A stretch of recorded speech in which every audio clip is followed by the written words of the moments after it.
नमस्कार, मैं हूं आपके साथ अंजना और आप देख रहे हैं TV10 न्यूज। आइए नजर डालते हैं आज की खबरों पर।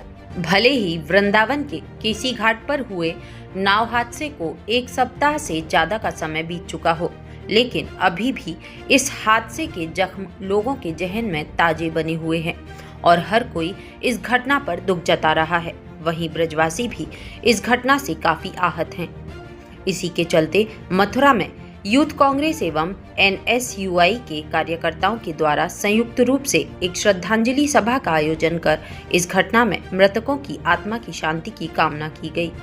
मथुरा के विश्राम घाट पर दीपदान के माध्यम से कार्यकर्ताओं के द्वारा जहां शासन प्रशासन से ऐसी घटनाओं की रोकथाम को लेकर ठोस प्रयास किए जाने की मांग उठाई गई, तो वहीं इस घटना में मृतकों की आत्मा की शांति के साथ घायलों के जल्द स्वस्थ होने की कामना भी की गई।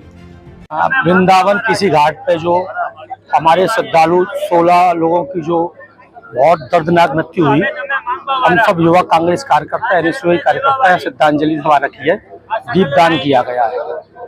वैसे ये वक्त राजनीति करने का नहीं है, पर कहीं ना कहीं पूरी की पूरी जिम्मेदारी जिलाधिकारी मथुरा, नगर निगम, नगर आयुक्त की बनती है। इन दोनों पर गैर इरादतन हत्या का मुकदमा होना चाहिए। जहां भी आप किसी भी जहाँ भी नदियां हैं, तालाब है या समुद्र है, सब जगह रिवर पुलिस होती है। कहाँ है रिवर पुलिस? कहाँ थी उस समय? लाइफ जैकेट कहाँ थे?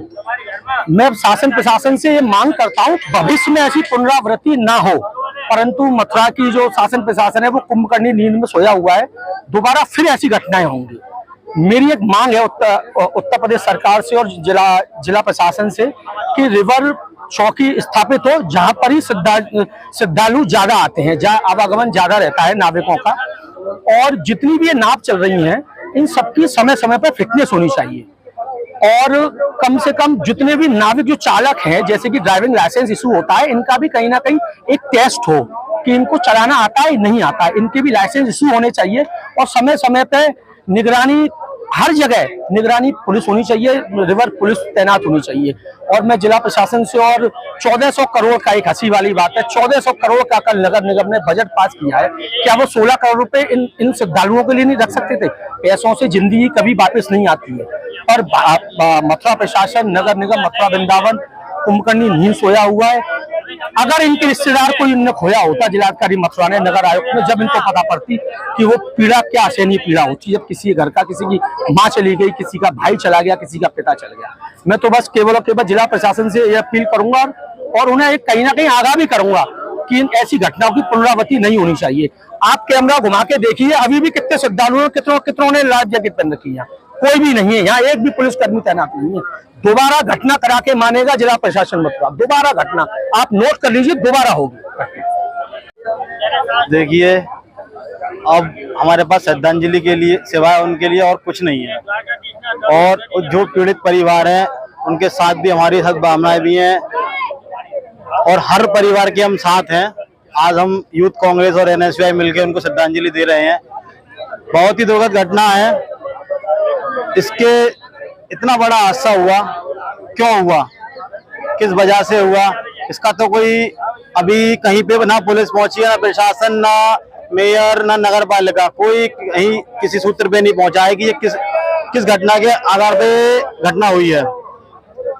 मैं प्रशासन से एक मांग करता हूं, यहाँ पे जो भी नाविक हैं, जितने भी नाविक नाव चला रहे हैं, सबसे मेरा उनसे भी अनुरोध है, प्रशासन से भी अनुरोध कर रहा हूँ, एक तो नाबालिग नाव नहीं चलाएं और जितने भी नाव चालक हैं उन सबका सुबह नशे का चेक हो, मशीन लगा दी जाए कि बहुत से लोग नशे में नाव चलाने लग जाते हैं। किसी को नहीं पता, श्रद्धालु को क्या पता, श्रद्धालु को कुछ नहीं पता। आज की भी ये स्थिति है, कई बच्चे नाव चला रहे हैं, कहीं पे लाइफ जैकेट नहीं है, कोई भी इंतजाम अभी तक देखने को नहीं नजर आ रहे हैं। वृंदावन तो दूर है, मथुरा में ही देख लीजिए, अपना छोटा सा हाट है, यहाँ पे भी किसी पे लाइफ जैकेट नहीं है। और साथ ही साथ योगी सरकार से एक आग्रह करता हूँ, निवेदन करता हूँ कि इस घटना की जांच हो। इस घटना में दोषी कौन है, जो इस घटना में दोषी हैं उन सब पर कार्रवाई हो और मृतक के परिवारों को सम्मान के साथ बुला के उनको जो उनकी हानि हुई है वो तो कभी पूरी कर नहीं सकते। जो भी हो सरकार से उनके साथ उनको मिलके उनको सद्भावना दें, उनको ठेस दें। आज श्रद्धांजलि देने का मुख्य कारण है, जब प्रदेश में योगी सरकार आई थी तो मथुरा वृंदावन को तीर्थ नगरी बना दिया था। पर तीर्थ नगरी के नाम पे अगर इस प्रकार से दर्दनाक हादसे होंगे, वृंदावन के अंदर एक बोट से 16 लोगों की मौत और ना जाने कितने लोग घायल। अगर कोई रेल हादसा होता है, कोई सड़क हादसा होता है, सरकार अपनी चीजें बचाने के लिए 1 दिन 2 दिन के अंदर मुआवजे के ऐलान कर देती है। आज इस बात को हफ्ता भर होने को आ रहा है, लेकिन किसी भी प्रकार से शासन प्रशासन इस पर कोई ध्यान नहीं दे रहा है। एक नाविक ढूंढा, उसके खिलाफ FIR करवा दी। गलती उसकी है, लेकिन गलती प्रशासन की भी तो है। व्यवस्थाएं देना प्रशासन का काम है, या घाट देखना प्रशासन का काम है। आप इन घाटों का सौंदर्यीकरण कराते हैं, श्रेय लेते हैं, बड़े बड़े अपने टाइल लगवाते हैं, तब आप ये बताते हैं हमारी उपलब्धि है। लेकिन ये हादसे हो जाते हैं, तब आप कहते हैं ये जिम्मेदारी नाविक की होती है। वो लाइफ जैकेट क्यों नहीं पहन के चल रहा? उसको नाव यहाँ चलाने की इजाजत आप दे रहे हैं, वो अपने घर से नाव लाके यहाँ कोई उतार नहीं सकता, लेकिन आप जिम्मेदारी लेने से हर बार बच जाते हैं। अभी कोई अपने घर से लाके यहाँ पत्थर नहीं लगा सकता, तब आप कहेंगे ये सरकारी जगह है, ये निगम की संपत्ति है, ये प्रशासन की संपत्ति है। आप ये अपने बड़े बड़े घाट का सौंदर्यीकरण करा के, अपनी बड़ी बड़ी टाइल लगवा के, फोटो खिंचा के चले जाते हैं। हादसों का जिम्मेदार कौन होगा? इतनी दर्दनाक मौत, उन परिवारों को आप कुछ नहीं दे सकते, लेकिन प्रशासन उनको श्रद्धांजलि देने के लिए भी नहीं आने को तैयार है। वो उनके परिवार को आर्थिक मदद नहीं दे सकता, तो कम से कम सद्भावना भी तो दे दे। वो उस पर चुप्पी साध कर बैठा हुआ है।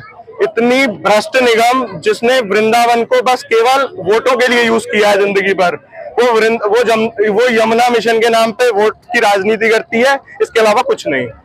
युवा कांग्रेस और NSUI के नेतृत्व में ये श्रद्धांजलि सभा आयोजित की गई है, जिससे कि जो वृंदावन में शासन प्रशासन की गैर जिम्मेदाराना और लापरवाही की वजह से जो मौतें हुई हैं, उसके लिए युवा कांग्रेस और NSUI ने ये सभा को आयोजित। कहते हैं कि एक बड़ा आंदोलन किया जाएगा। यूथ कांग्रेस और NSUI और कांग्रेस सेवा दल की तरफ से संयुक्त तत्वाधान में एक बड़ा आंदोलन किया जाएगा, जिसका जिम्मेदार शासन प्रशासन और भाजपा की सरकार होगी। वैसे भी जैसे कि आप देख रहे हो कि नगर निगम में भ्रष्टाचार चरम सीमा पर है। आप अच्छी तरह से जानते हो कि नगर निगम की जो लापरवाही है वो क्लियर सामने आ रही है, लेकिन 2 लोगों को सिर्फ जेल भेजकर ये प्रशासन उन लोगों को दोषी साबित करने में लगा हुआ है और अपने अधिकारियों को छुट्टी भेजकर बचाने का प्रयास कर रहा है। किसी भी कीमत पे ये बर्दाश्त नहीं किया जाएगा। हर कीमत पर बड़ा आंदोलन किया जाएगा, हर कीमत पर बड़ा आंदोलन किया जाएगा। अब तक के लिए बस इतना ही, फिर मिलते हैं अन्य खबरों के साथ। मुझे दीजिए इजाजत। अपने आसपास की खबरों को देखने और हमारे साथ जुड़ने के लिए हमारी खबरों को लाइक करें, कमेंट करें, चैनल को सब्सक्राइब करें, हमारे फेसबुक पेज को फॉलो अवश्य करें। धन्यवाद।